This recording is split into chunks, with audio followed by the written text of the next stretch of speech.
When budget deliberations begin here at City Hall next week, Mayor John Tory is proposing making one of Toronto's biggest expenses even bigger. Tory says he's planning to increase the police budget by nearly $50 million, a move he claims is necessary to keep Toronto safe. But some community leaders are now questioning, keep Toronto safe for whom? I know that people are extremely anxious about recent acts of violence that we've seen in our city and across the GTA. The issue of safety is top of mind for the mayor following a violent year that saw a spate of attacks on the TTC and recently the shocking death of a 59-year-old man allegedly at the hands of 8 teenage girls. Tory says a bigger budget for Toronto Police will ensure that 200 new uniformed officers are on the streets this year, along with 90 new special constables.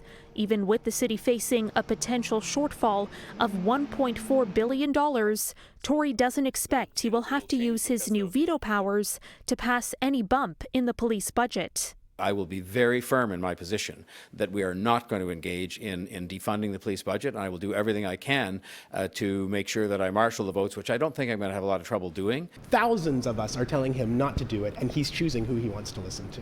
Who keeps us safe? Groups like the No Pride in Policing Coalition argue even $1 more for policing does not equal more safety. John Sewell, a former mayor of Toronto and member of the Toronto Police Accountability Coalition, agrees. There's no evidence that suggests the more police officers you have, the more community safety you'll have. I think Mayor Tory's just got it wrong. A landmark report released in June concluded officers use more force more often against Black Torontonians.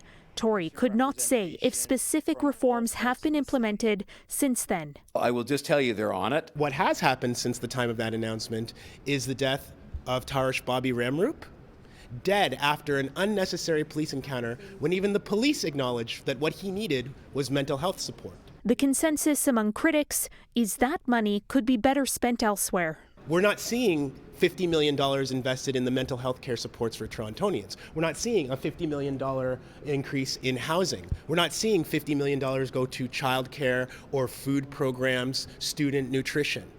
All we're being told is that for your own good, you will be policed.